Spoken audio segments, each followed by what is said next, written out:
But yeah, like, I've started recording for YouTube, by the way. My sense is that insofar as cameos are going to happen, insofar as there's going to be any crossovers, it's going to be light. It's going to be mild. It's going to be, hey, maybe the imps need Husk's advice in order to something to do with gambling, right? Like, maybe Crimson is trying to break into the gambling business and Moxxie wants to stop him for some reason and they need Husk's advice on what the gambling stuff, like that sort of thing, right? Like, or they run into, I'm blanking on her name. The lady who interrupts the song between Lucifer and Alistair. Mimsy. They run into Mimsy, who's running a scam somewhere or like getting into some kind of trouble, and she's like just a secondary character in a hell of a boss thing, right? In the same way, like I wouldn't count on seeing the imps in like Hazbin Hotel Season 2, because that seems to have been in production way the fuck long before the actual actual acquisition of Hell of a Boss by Amazon.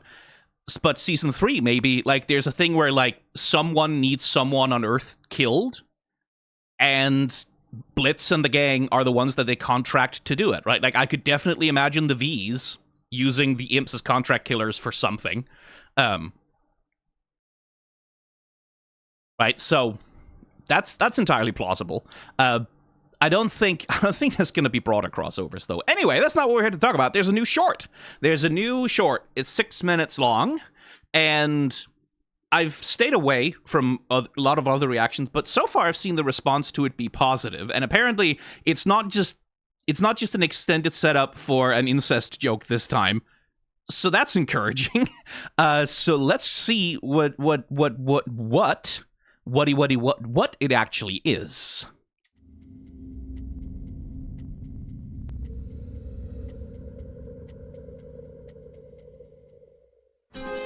Sir, are you sure you want me doing this job alone? Was it...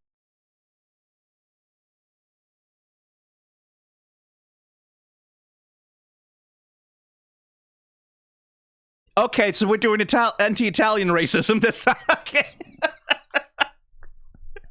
Okay, fair enough. Mamma mia, Marinara heist that died.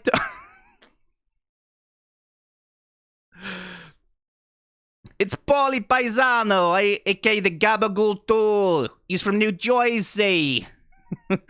Son of Luigi Paisano. Okay, sure, fair enough. Like, fuck it. Like, the Italians have had it too good for too long. It's their turn. Little schmuck whacked me if they caught him skimming our inventory. He has no part in this family, and I want him gone and out of their bosses here for good. I would apologize to the Italians, but you don't deserve it. Was this on purpose? Of course, Mox. That me and Millie are going leeching. I'm gonna hard pound me a big old leech.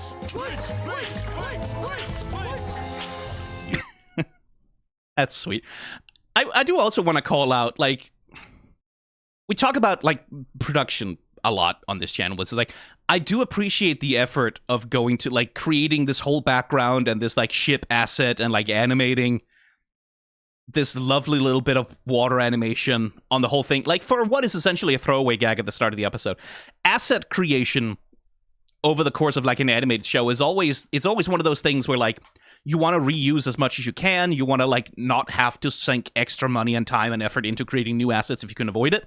Something I quite have enjoyed about Hell of a Boss and, like, the way that Spindlehorse produces things is, like, because they are not working on TV animation budgets, because they're not constrained by the working conditions of, like, corporate animation production, they don't have to cut the corners quite as much in many ways, right?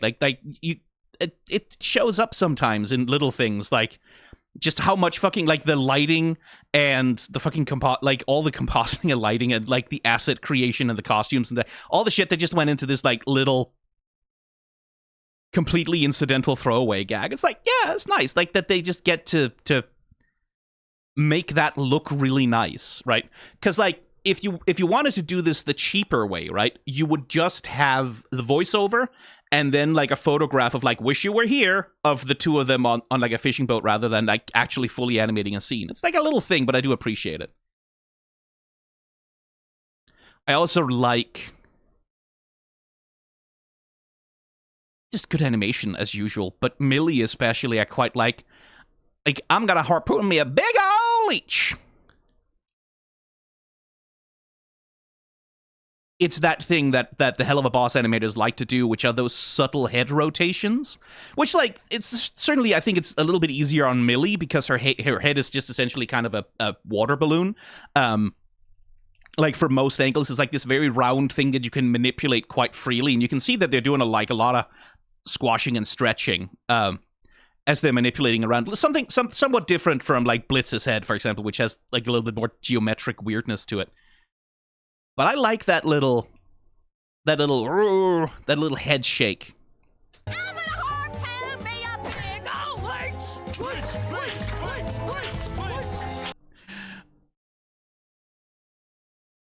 Let me look at that fishing wire as well. Oh, those are some nice arcs. So, like, arcs are everywhere, especially in Western style animation, but like all over any kind of animation that exists, really. Like arcs, right? Like, if you pay attention to any given point on a character, you will usually see over the course of an animation that they move not in straight lines ever, but in arcs that curve and like that swoop around smoothly. And I like when animators, like, this is something I really like about the Castlevania anime as well, like with all of the fucking Belmont whip animation, is when you have these like things that are just made of like pure string, right? You can really just play with, like, we're just gonna fucking use the full swoop and like the curve and like the action line of an arc to really describe a smooth motion, and it looks really good on Blitz's little.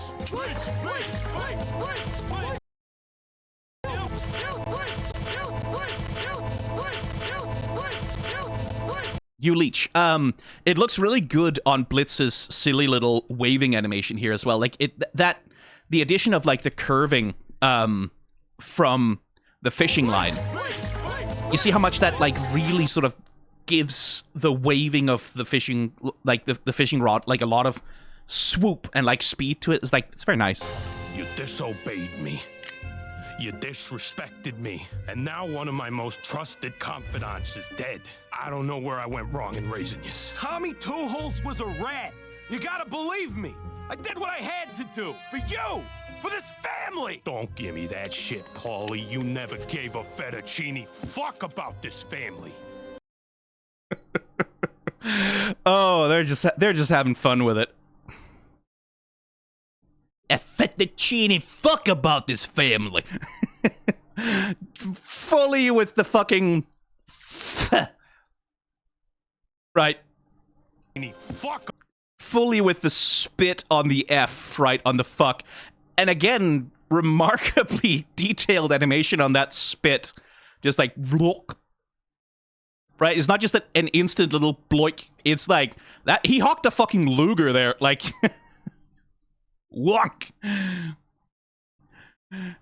And the little Italian hand gesture. Hey!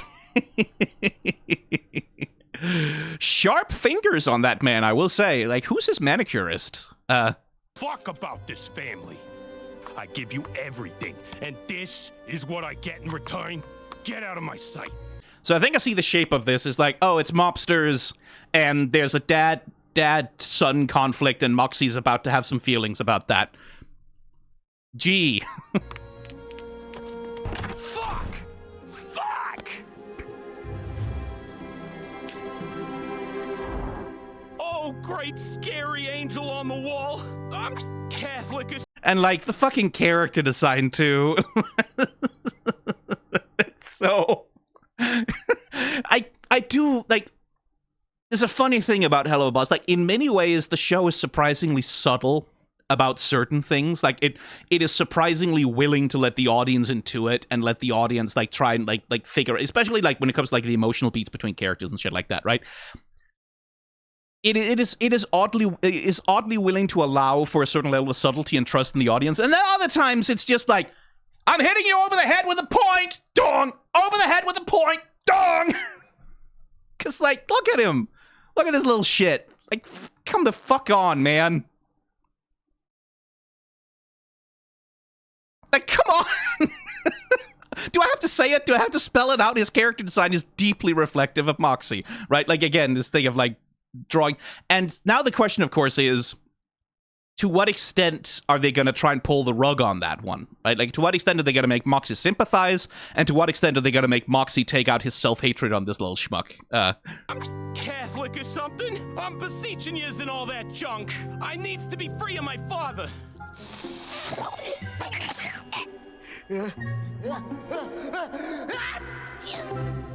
Hey, you sneezed. I heard it. Verily, I am an angel. Boo. Yes! I knew you was real. Now you gotta grant an angel wish, yeah? Ooh, let us not move it so quickly. Incorrect use of the ETH suffix. The angel needeth more details, mayhap. I mean, look, I ain't perfect, but I always put them beads in on Sunday.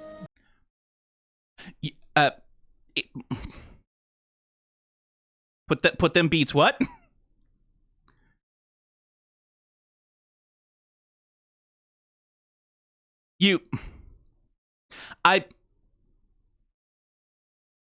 I mean, granted, I don't know enough about Catholicism to, like, maybe that is it? Like, sure, like, there might be a sect. Like, maybe there is, like, a theological direction where it's like, if we make Christ's flesh part of our flesh, we should also make, like, the embodiment of I don't know. Like, fuck it. Catholics are into weird shit. I'm not gonna judge. I mean,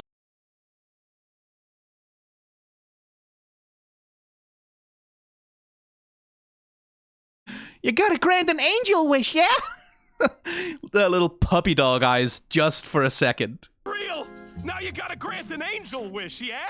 Ooh, let us not move it so quickly. The angel needeth more details, mayhap. I mean, look, I ain't perfect, but I always put them beads in on Sunday. Plus, my pops, he's a mob boss. That means he's a real bad guy by comparison. So you gotta help me. Right, Mr. Angel? He got ye into this life of crimeth. Yeah, it hurts my soul. You don't use it. You don't use it on a noun. It's not on nouns. You don't put fucking rules card ass motherfucker. Did he not? I've been doing this for him since I was a little kid, and nothing's ever changed. And does he treateth thee like shitteth? Oh yeah, he treats me like I'm a real mook, a schmuck, a jabroni. Wait, jabroni is that like an Italian thing specifically? You know, like Like a tool? Like you're nothing more than an instrument of his own twisted desire? No, yeah, something like that. I mean, look, you're an angel, right? I'm sure you know what it's like. After all, your dad's the big man too. Okay, so they're going straight for it, right? Like Mox seeing himself in it, like, just, oh, poor boy. Poor little boy. Like, frankly, like, an opportunity to take sort of Ursat's revenge on his own dad. I can see why that would be tempting to the little man. Very well. I will help ye! Ooh. First of all, beeth there any fellow whom ye are sure your father holds no control over? The Mortadella family! The Mortadella...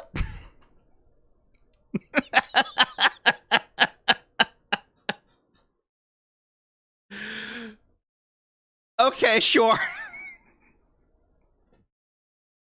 The Mortadella family. Yeah, the pizza posse. And good news, I already been talking to him. Good. We shall have them help ye disappear.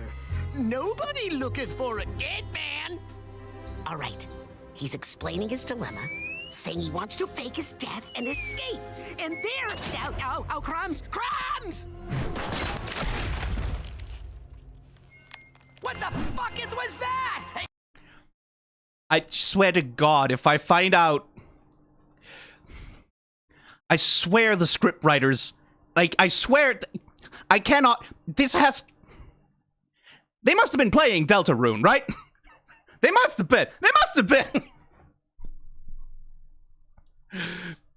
Those guys were supposed to help ye faketh your death. Ye weren't supposed to really get ye self-murdered. I know that. What do you think? I'm a goddamn maroon? I told them an angel sent me and that they'd be meeting the angel soon, and they just fucking lost it. Okay. We can still salvage this.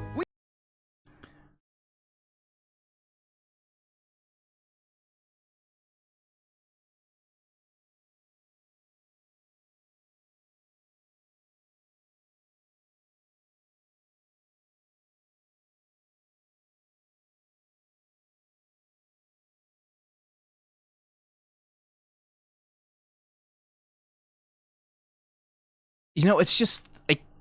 It strikes me sometimes. It's just so nice. And I talked about this with like, Knights of Guinevere as well, right? Like, watching the trailer for that first pilot episode, some of the character animation, like, when, like, just really character animators getting to do full animation on something, right? Like, you're given a scene, you're told, this is the acting performance, right? Like, this is the emotions, this is the emotional valence of it. Act it out, right? And use all the tools in your toolbox. So you get full character animation, right? Where, like, again, it's like... I watch a bunch of anime. I'm just like... There's just something so lovely about characters getting to full body emote their shit. Full body act. Which you just, like, again, seasonal anime, they have all the budgetary constraints, and most dialogue in seasonal anime is cut to a face, the mouth is moving, cut to a face, the mouth is moving, cut to a face, the mouth is moving, small gesture, the mouth is moving. Like, it just makes me happy when animators, like, get to do an acting performance, like, for real, with all the tools of acting and all the tools of animation at their disposal. Like, squash and stretch.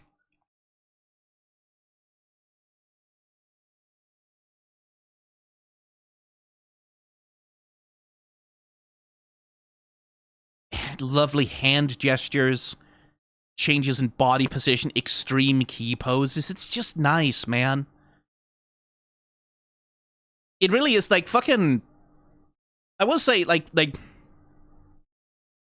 I do, like, Hell of a Boss is so often much better animated in a lot of its sequences than Hazbin Hotel was. Right? And Hazbin Hotel has its own strengths, right? But just in terms of, like, characters getting to fucking emote, I do think, like, Hell of a Boss has so many more strong moments. I would say this is, like, a top 5 moment in the Hell of a Boss. It just reminds me. Like, one of the things that has kept me coming back to this show in particular is just that there just aren't that many other places I can go to really get consistent full animation acting performances.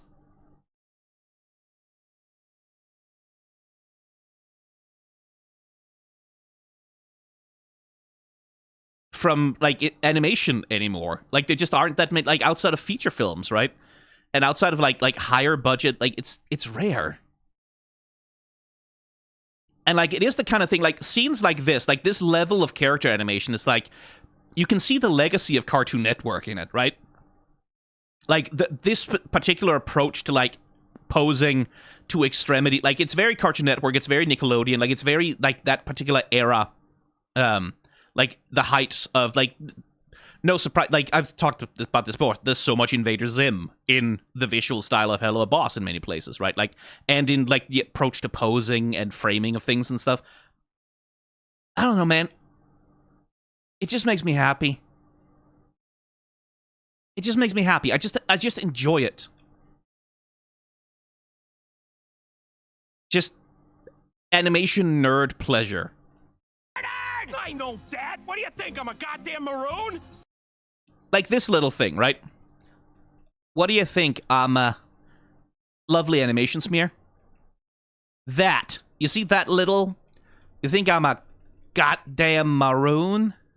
And he does that little rhythmic twist to the right and then twist to the left. Like that little contrapposto back and forth wiggle. Like to emphasize the talking that he's doing. It's just...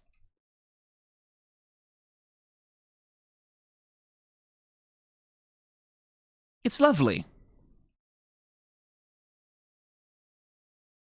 The shoulder work on the little dipshit here too, right? Like the way that like so much like he does a bunch of gestures to emphasize his speaking just with the little motions of his shoulders. It's nice. It's good acting performances. Right? They're over the top, they're cartoony, they're wild, right? Like it's not naturalistic. It's effective acting. You get how the character's feeling from their motion. Savage at this. We needed a fake passport and a way out of the country. My boy, the Mortadella family wants your head, and I've made them an offer. I'm giving them all the head they could ever want.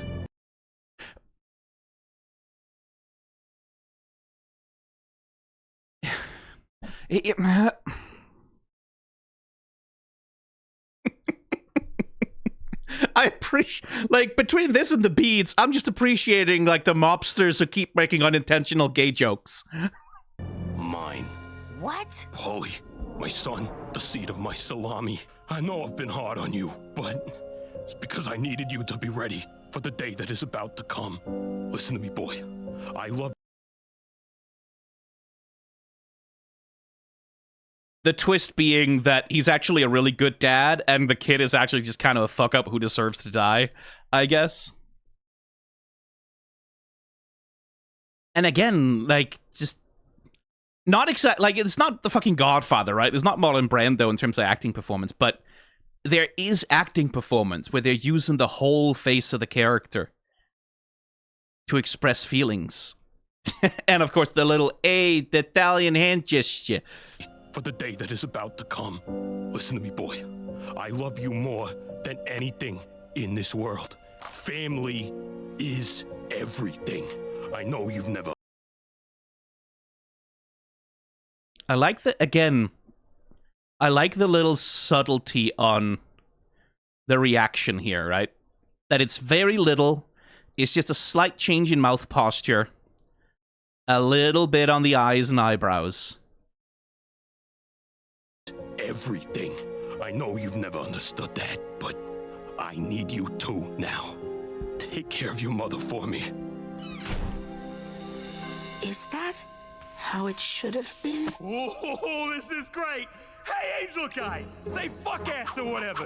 You hear that shit? My old man's gonna be out of the way soon. I'm gonna be running the show. Ye are supposed to be it running away from a life of crime.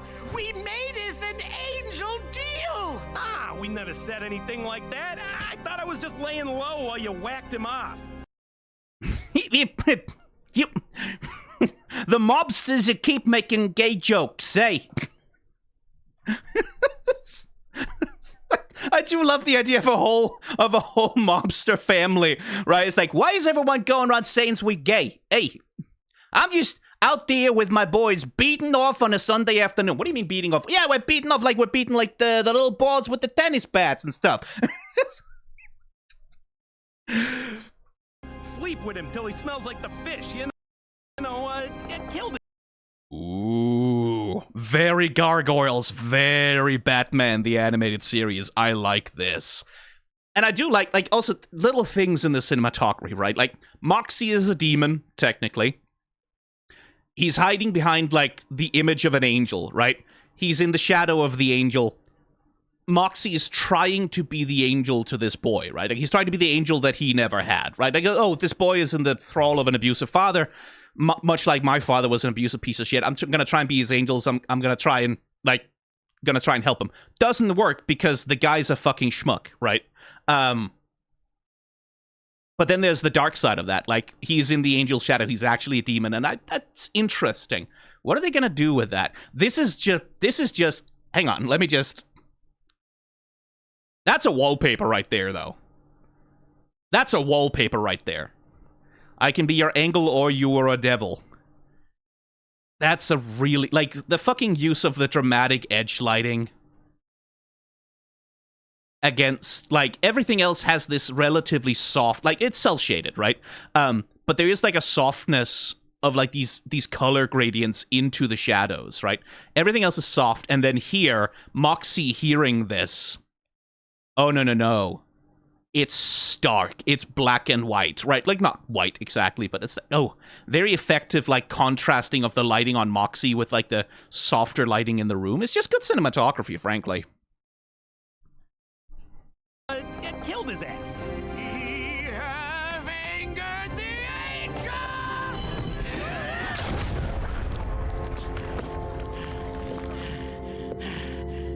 A flat tire tonight of all nights. What are the odds? Bobby Bazzano was dead. I was never here.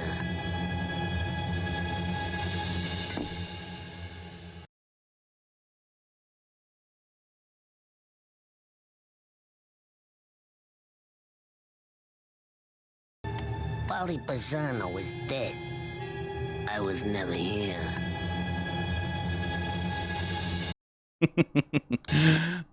I like that. Very good. Little picture of them hooking the prize leech. Something wrong, hun? You barely touched your leech. I think my dad is a giant piece of shit. Huh? Yeah. You all right? You've always known he was a giant piece of shit. He's a mobster. I thought he had to be. He didn't have to be.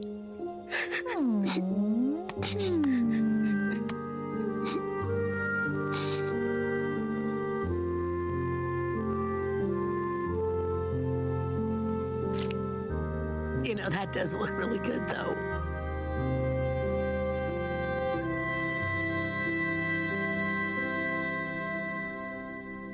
That's a very effective little scene. Yeah.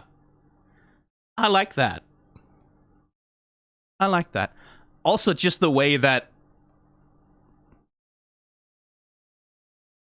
clearly an animator was given a lot of time with this one.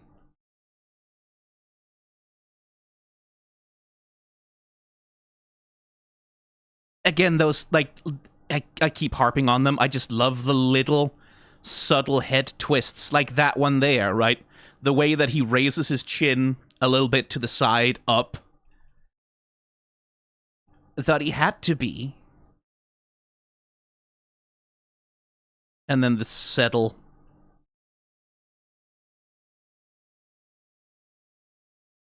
And I like the way they render anger as well. Like, here's where they're taking advantage of, like, the cartoony anatomy of the demons, or the imps, right? The way they render anger coming into a character. You can see them when they do, like, they do this in Blitz as well. It's very consistent across the imps. Right? The size of the outline of the eye changes. You get a lot more black around it. You get the red pupil and, like, the sharp teeth really coming in. And then anger turns to, you know, sort of impotent betrayal and sadness.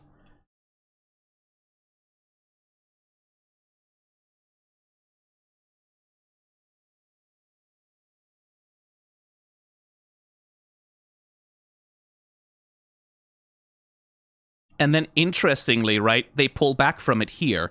And that, it looks like this shot was done by one animator, and then this one was given to someone else, would be my guess. Or else it's like a specific intentional choice. It's just that I feel a slight aesthetic difference. But certainly, like, you can see how they pull back on, like, the black rim around the eyes. Right, and they remove the color from the eyes, and then I think probably it's an aesthetic flourish to make him look more human. In order to make, like, the cry really land. And like, there's an animator who like really spent time. I wonder if like they probably use some kind of reference, because like they're really going for it in terms of, like, again, that thing about using the whole face, right? Like using the whole set of tools. You can see the quivering in the facial muscles that's happening, right? Like as like tears and sorrow is forcing itself out. It's a very effective, like, and you can see the sobs beginning to, they're coming up through, right? They're coming up through, and you can see it in the bobbing of the little butterfly, actually, that they're sort of forcing their way up from the chest, and you can sort of follow the wave motion of that.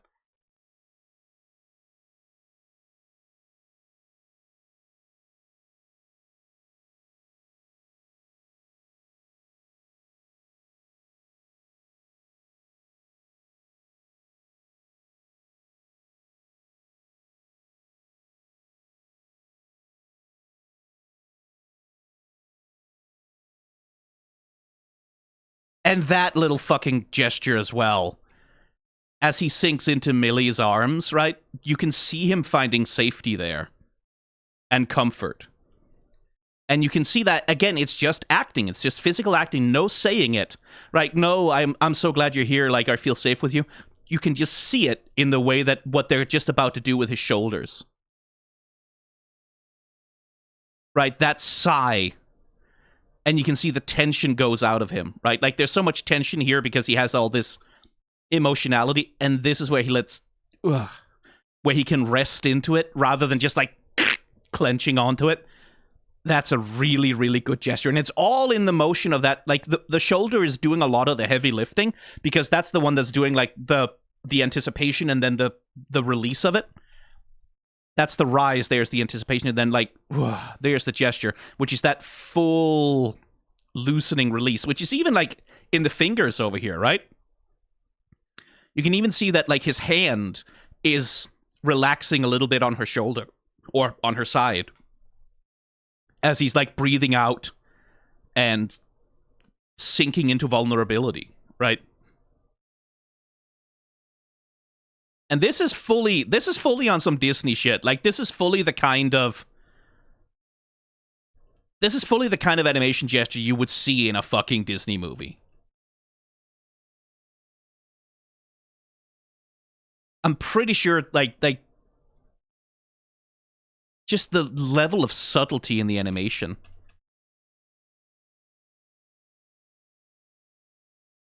Animating on 2s and 3s the whole time.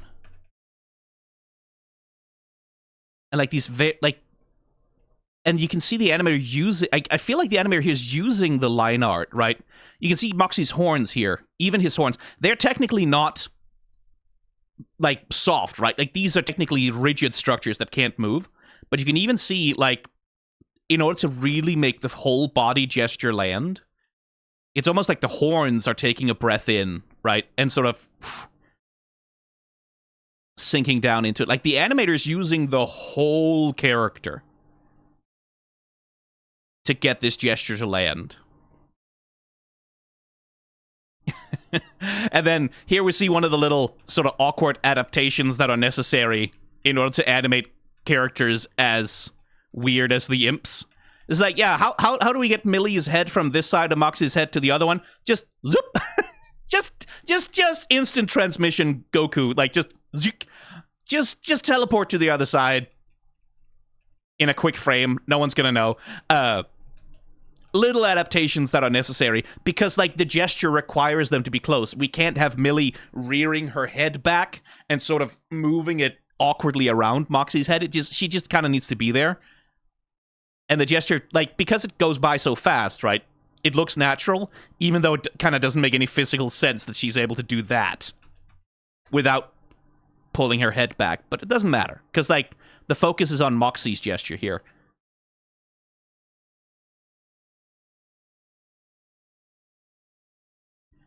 The little peck is good as well. Just the little kiss. And I do like the way they're using Millie's lips there. Like, as she turns her head downwards like that we just kind of get that little black bump on her line art to sort of show that the lips are still like a part of her. Yeah. That's the sort of thing you'd normally do with a nose, maybe more, but they don't have them, so. That's a really, really good animation gesture, though. Like, that there.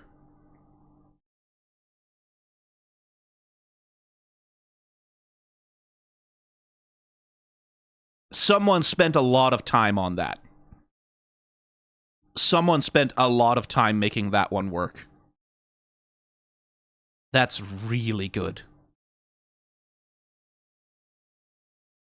That's good acting. That's just good-ass fucking acting. You know, that does look really good, though. Is that from their honeymoon?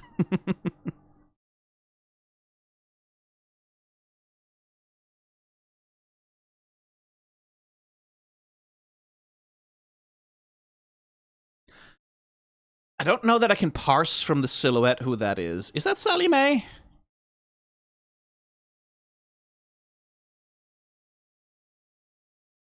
I think it's Sally, right? That's her silhouette.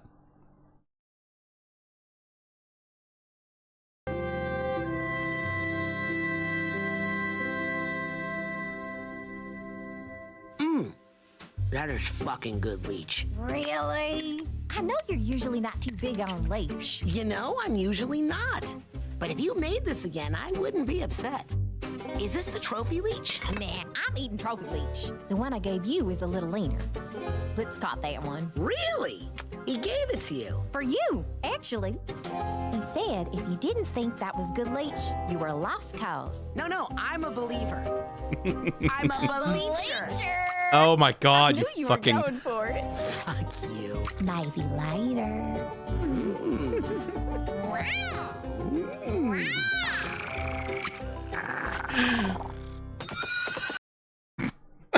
I like that. Hey, continuing the animation through the... Let's fucking... Okay, we'll go through the credits in a sec. As we usually do. But until then, let's just zoom in on this character animation. Really? I know you're...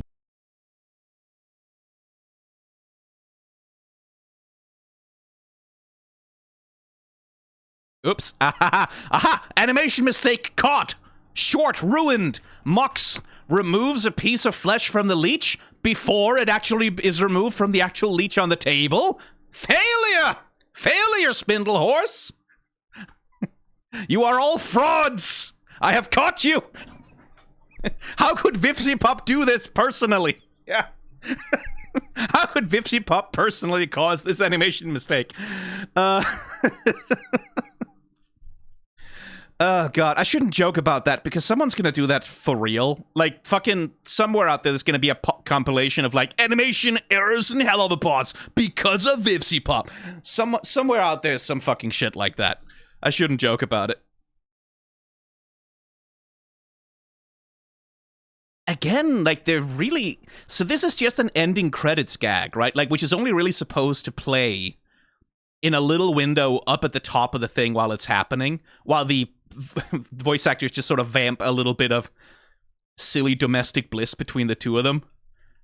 But again, like, there's a lot of... It's not just that he puts the leech in his mouth and then there's like a 2-frame chew cycle or whatever. Real scrungly quality here, though. In fairness, I am at 300% magnification and it's YouTube compression, so... But it looks different. Oh my fucking god. This looks like it's been through a sharpening... YouTube, you motherfuckers. You know how YouTube... You know how YouTube, over on YouTube Shorts, they've started applying these fucking AI filters to people's videos without their consent that are all about, like, oh, we're sharpening and upscaling to make, like, the video look good on as many displays as possible. I swear to God, this doesn't look like normal video compression artifacts. This looks like it's been through some kind of fucking... It kind of looks like it's been through an upscaling filter.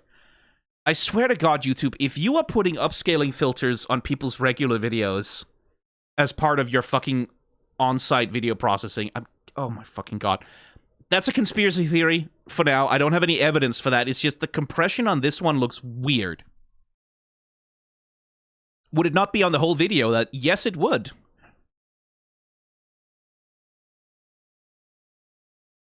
And like, if you zoom in real close on the rest of the video, it's like, that's stair stepping? Like, I'd have to check. I'd have to check against. Let's see here. Oh, hang on. Did I catch that?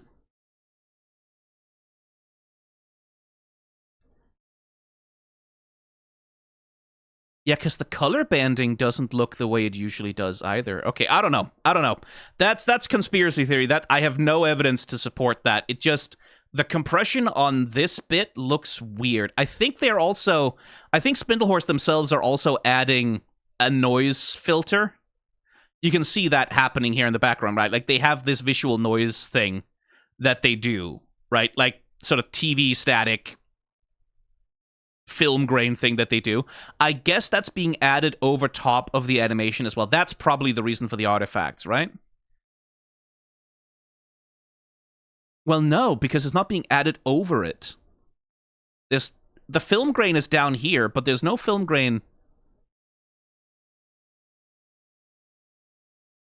Yeah, I don't know. Like, it looks like something weird is happening with YouTube compression. Anyway, fuck it. That's conspiracy theory nonsense for which there is no evidence. Don't quote me on that. What I wanted to talk about is that the character animation is quite nice on his eating. Because it's not just, like, again, it's not just that they're repeating, like, a single set of cycles. Like, you can see the chewing motion on him, right? Like, the little wiggle, wiggle, wiggle chewing motion.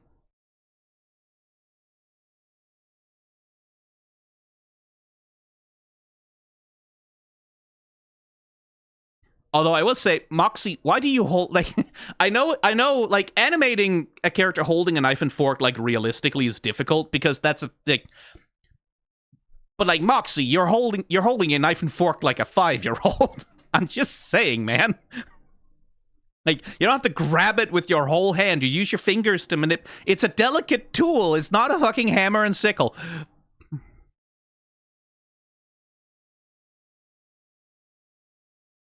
I completely understand from an animation perspective not wanting to animate his hands in a complex way like that, especially for a little miniature gag like that, but still. Like, I'm sorry, I'm still stuck on this, because it makes me think if part of the reason why the compression here looks so weird is because whatever AI upscaling thing or whatever AI compression algorithm that they're using in the processing now, which is not necessarily the same as generative AI, by the way, if it's looking at all of the visual snow in the background and that's affecting how it's compressing the bits that aren't, I don't know.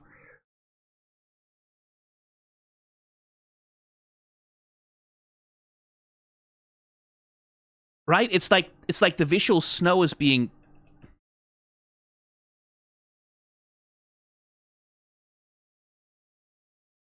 like, as though the wiggle of the visual snow is being applied to all of the everything that moves. It's weird. It's weird. Compression doesn't usually look like this in my to my memory. Ah, well. Who cares?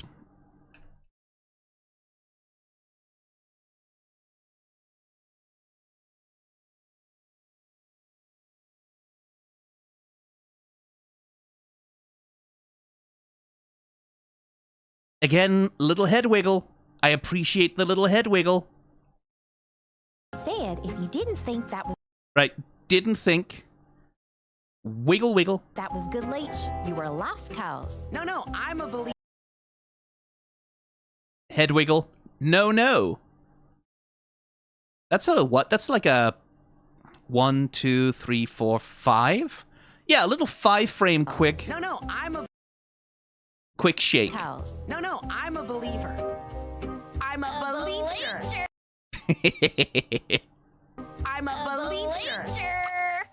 I knew you were going for it. Fuck you. Maybe later. They are so disgustingly in love. It's horrible.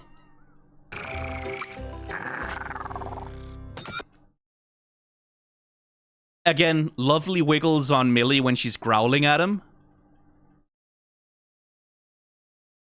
Just a little thing with like a one frame setup and then digga digga digga digga. Like a little wiggle back and forth like that.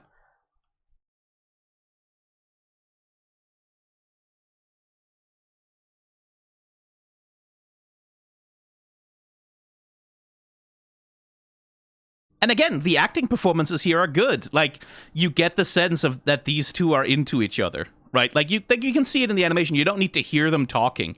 You can see that this is flirting, right? Like, that Millie is fucking with him here.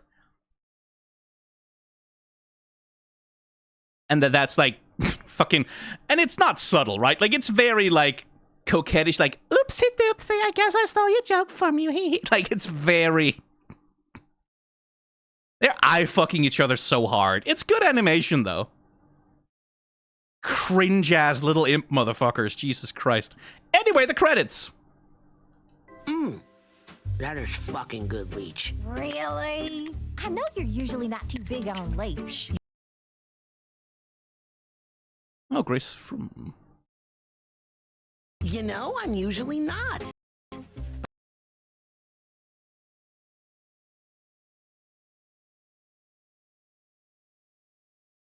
But if you made this again, I wouldn't be upset. Is this the trophy leech? Nah, I'm eating trophy leech. The one I gave you is a little leaner. Let's cop that. Okay, they kept the voice cast lean for that one. Makes sense. Let's cop that one. Really? He gave it.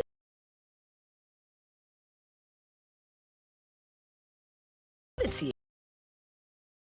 Props to Amanda Hurt for art directing this one. I think the art direction was very good here. For you, actually.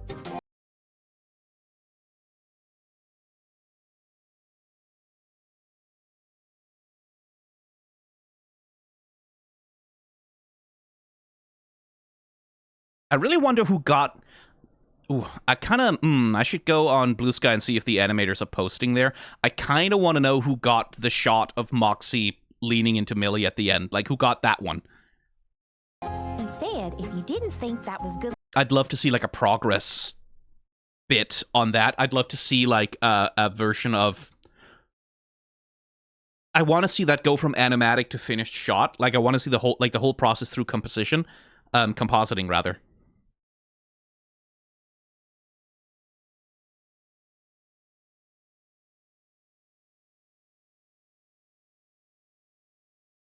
Kimberly Cotton Pop Gouge, or Gouge? I don't know how to pronounce that. Cotton Pop is a fucking banger screen name. Leech, you were a lost cause. No, I'm a... Also, not for nothing, but Akira Hernandez, that's pretty cool too. No, I'm a believer. I'm a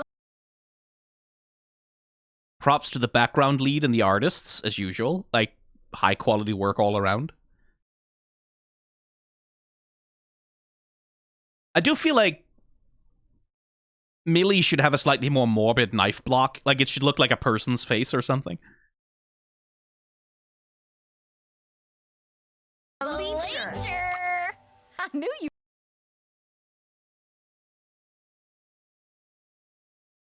You were going for it. Fuck you. Maybe later.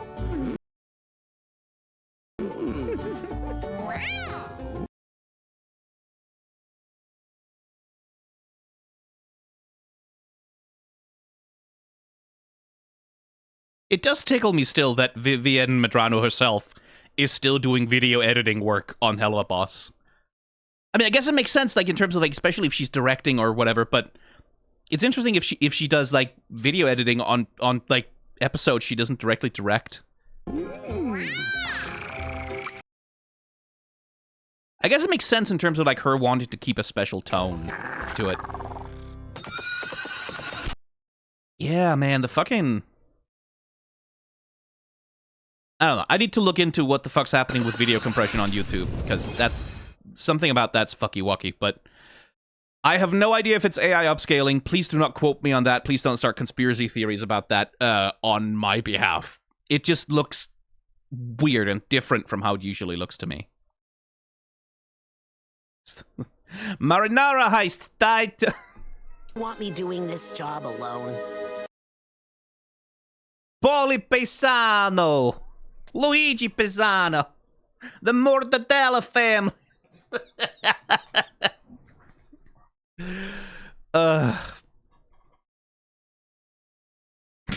New Jersey.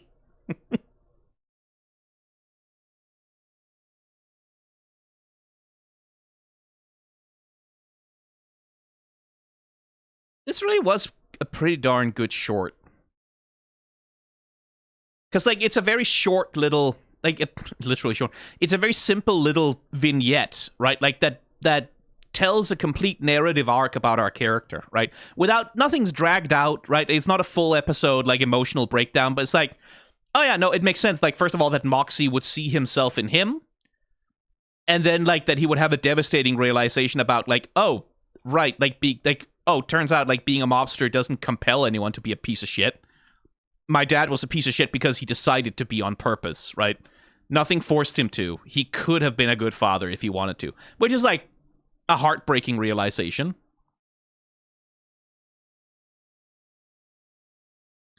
And then there's, again, there's this imagery of fishing all over the thing as well, which I'm...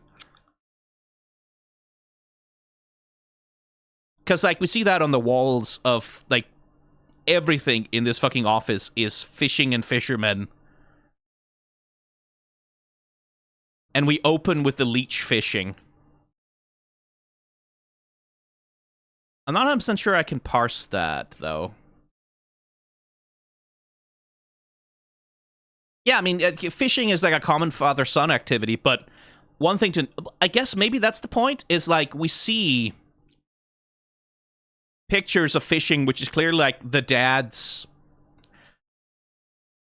favorite activity, but no sign that this little schmuck is participating in it or engaging in the bonding activity.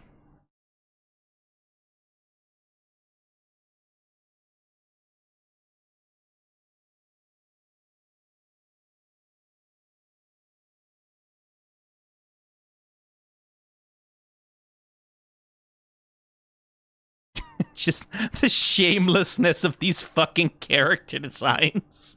The shamelessness. Honestly, they had black hair with the white stripe even to see. The fucking bow tie and the 2 red buttons on the coat and, like, the... honestly. And the fact that he has little, like, freckle marks over his nose and then Moxxie has little freckle marks on it. Like, come on, man.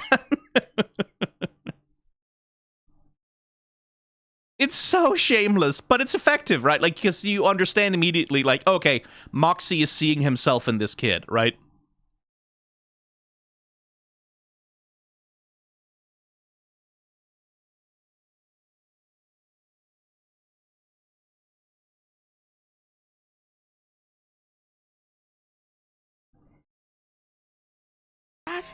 How it should have been. Whoa, this is great. Hey, Angel Guy, say fuck ass or whatever. You hear that shit? My old man's gonna be out of the way soon. I'm gonna be running the show. Ye are supposed to...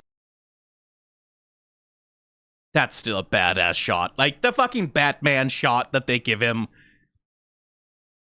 The fucking gargoyle ass. Huddled in the shadow of an angel sits a vengeful demon. Like, come on, that's a good badass shot.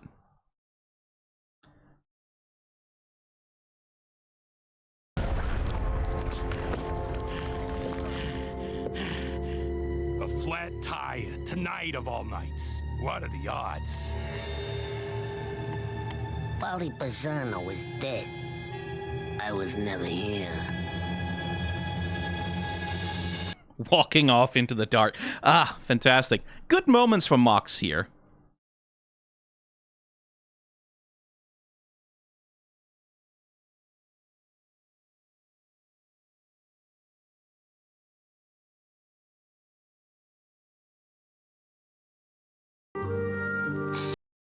And this, to me, this really is the animation shot. Like, there's a lot of good stuff here, but this... that fucking gesture, all of it, like...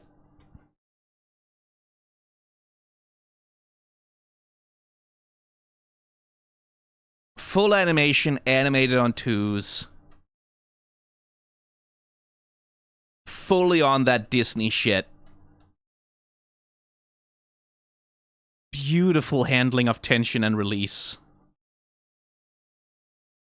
That is the shot of the episode. I want to know who did that. I want to see the process. I want to see the keyframes. I want to see, like, was that the work of a key animator, or was it like, did someone do the keyframes and then there was an in-betweener who handled most of, like, the... I want to know. Really good, though. I don't know if this was addressed in the short because I didn't know it existed until I jumped onto the stream, but this might impact Moxxie's relationship with potential parenthood. I mean, yeah, that's... I saw another Hell of a Boss creator talk about that, like, dropping this short right as we know that Millie is pregnant and Moxxie might have a chance to be a dad himself. Like, that's diabolical. That's evil. It is. Like, it introduces, like, a lot of, like, oh, shit. Because, like, that's the interesting part, right? Like, that's the part that we're all sort of, like, certainly what I'm looking forward to with Mox, that particular storyline, Millie's pregnancy, right? And what she's going to choose to do about it is the question on everyone's mind is, like, okay, like, how do these two feel about becoming parents? Like, what does being a parent mean to Millie, right? Why would she want to do it? Why would she not want to do it, right? Like, she has her career. She has, like, a lot of considerations for, like, the safety of her career, for that matter. Like, is it safe? Is it responsible to bring a child into the world? Does she even want to? Does she see herself as a mother, right? Like, is she at a point when she's willing to give up so much of her life and her autonomy to have a child? Like, that's all dramatically interesting. And it's going to be interesting to see how Moxxie handles the idea of becoming a father, given how much daddy trauma he has, right? Given how much, like, the way that he was raised, the father that he was raised with, right? And also, like, the question of, like, if they have a child, that's technically another heir to Crimson's empire, right? Like, and if Moxxie won't be a useful heir to the crime empire, Crimson might just say, well, it got a grandchild. You know, that's a replacement. Right? Like, there's all kinds of things, like... I certainly think that would be a fear in Moxxie's mind, right? Like, is, like, how will my dad respond to me as a father, right? And that's all dramatically interesting. Like, I'm personally still on team, I think she should just... I think from a dramatic narrative perspective, I think it's more interesting if Millie chooses not to have the child, right? And that they tell the story of that, like the choice to not go through with the pregnancy, right? Like the choice to exercise that bodily autonomy and say, nope, I'm not ready. I don't want this right now. I might not want this ever. And that they treat that just as like, oh, no, yeah, that's just a choice that a person gets to make with their body sometimes, right? Especially because I can't think... off the top of my head, and I haven't watched every TV show ever, I can't think of a TV show that has ever done an abortion storyline where it was just like, no, she got an abortion and that's good, actually. It's always like, oh, it's traumatic and it's scary and it's emotionally complicated. I don't think I've ever seen a show where they did a storyline where it's like, she got an abortion and that's good. And because she had, like, love and support and, like, the care of an extended support network, she was able to, like, get through it, right? And it sucked, but it was not like a life-defining trauma for her or whatever. It was just a thing that happened with her body, which is a normal thing that happens with people's bodies sometimes. BoJack Horseman did. Oh, cool. It's just, it feels like a fairly rare kind of storyline to do, and especially in the context of this being like a soap opera, like a soap opera cartoon aimed at teenagers pretty squarely. That feels like interesting thematically, right? Most importantly, it needs to be true to the characters. Like, what does Millie want is what the writers need to be thinking about, right? Like, how does she feel about it? What does she want with herself, with her life, right? That's the thing that's important, is that whatever decision that she does end up making feels like, okay, that is true to the character that she is. And that's going to be an interesting thing to pull off. I'm curious about it. I'm sort of on the thing that I would find it most interesting if it was a storyline about, oh, here's an opportunity to have a child. Do we want one? Maybe, maybe not. Nah, actually, we've decided we don't want it. And then the child is aborted, and then that's just never brought up as like a big drama ever again.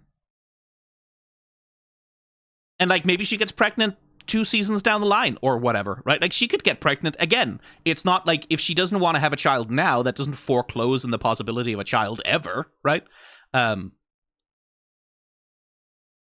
I think that would be thematically interesting. Especially in like the context of Millie was raised with a fairly healthy family life by all accounts, right? Like some rather demanding like not necessarily an uncomplicated relationship with her parents, but like compared to Moxxie,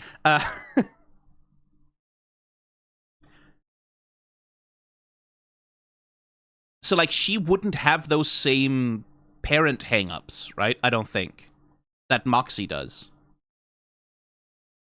The thing I don't want, like the thing I most don't want, is I don't want the storyline to ever focus on, but what about Moxxie's feelings? As though that's an interjection. I don't want ever to have the storyline be like, oh, but Millie shouldn't just make the decision herself because Moxxie needs to have input on it. Like, no, Millie should make the decision herself because it's her fucking body. And Moxxie's reaction can be dramatically interesting, but I just don't want the story to treat it like, oh, he should have a right to tell her to have the child in any way, because that's... Yeah. Right, like, he shouldn't get to make an objection insofar, like, except if he doesn't want to be a parent, which, like, that would be a fracturing point for their relationship. That's just the main thing. Like, because I've sat in a doctor's office with a friend, like, who was, like, talking about, like some stuff to do with, like, their reproductive situation, where the doctor brought up the thing of, like, well, what if a future partner might like to have a child? And It took some strength of character for me not to fucking yell at that doctor. That shit should not fucking matter.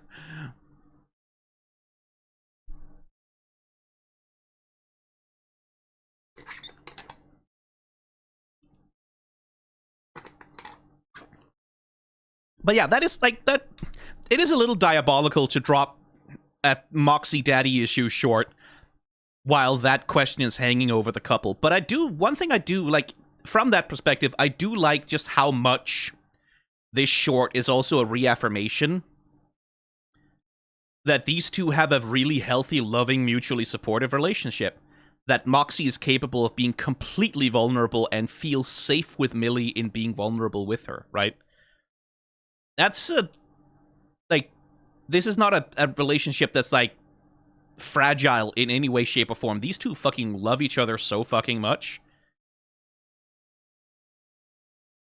And that's something I really do like. Like, I've talked often about how I feel at times in the main show, Millie is just... She just doesn't get as much screen time as I'd like, because so much of the oxygen is taken... And it's not just Millie, right? Like, we have the same problem... Like, I have the same problem with Octavia, right? That so much of the oxygen in the room is taken up by, like, the dramatic demon boyfriends who are sort of at the center of the whole thing. I like that the shorts have done a little bit more sort of to build out side characters like that. I can't comprehend how people would think Millie betrayed Moxxie. I mean, I fell into that when the episode was airing, right? Because so much of the episode, like, thematically, the whole episode had been about cheating, right? Like, there'd been this through line running through it of, like, infidelity and, like cheating on, and been running through the whole season, this thing about infidelity and cheating on a marriage. And so I had that flash of fear, which is like, wait, shit, is that what they're going for? Is, like... Is that what they're doing? Like, are they continuing that through line into Moxxie and Millie's relationship as well? I was afraid of that. But, like, it wouldn't make any fucking sense. It doesn't make any fucking sense for that to be the thing. Like, that would be... Like, that would extend a certain thematic through line that's been running through the show in one direction, but it wouldn't make any fucking sense for Millie to do that. That just doesn't square with her characterization at all, right? It's just like that does not make any sense as a thing which Millie would do for any fucking reason, right? It's just that the thematic arc of some other things that were happening made me feel like, oh shit, like, is that what they're going for? Because that would have sucked. I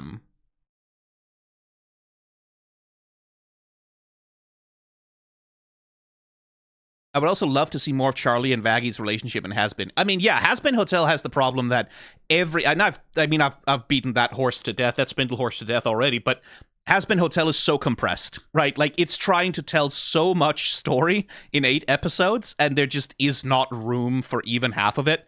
Like Vaggy is a big victim of that because her character arc doesn't make a lot of fucking sense in the first season of Hazbin Hotel. But hi, Hermie. Fuck. Out?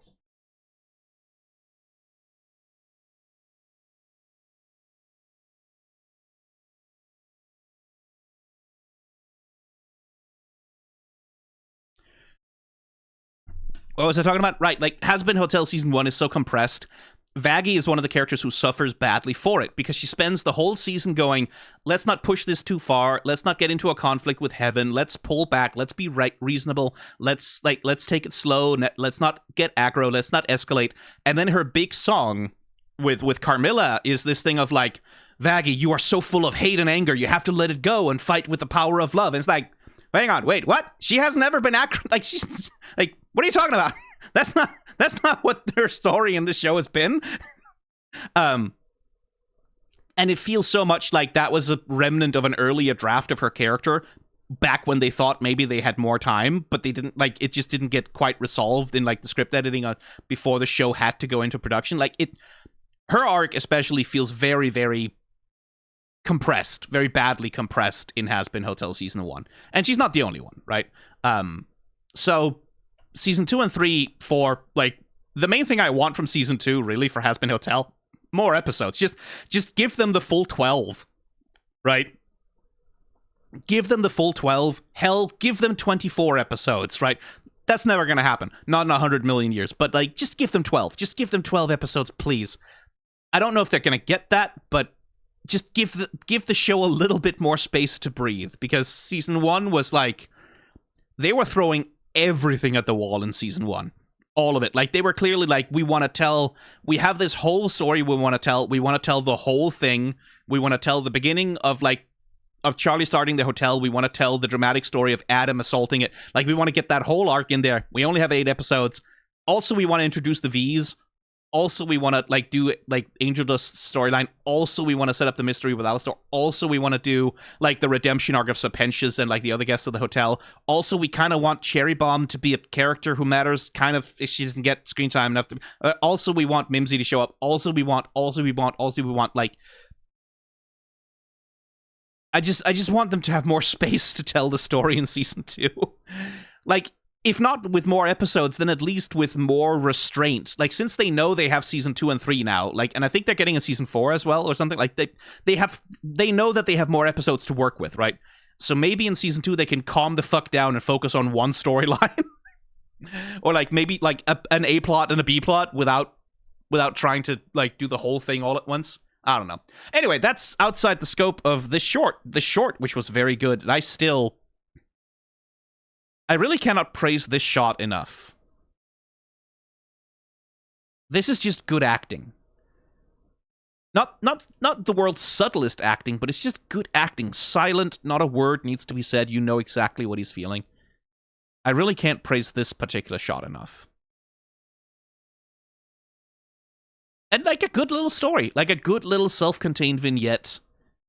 A little one-shot that makes sense as a self-contained thing. Yeah. this was really good, actually.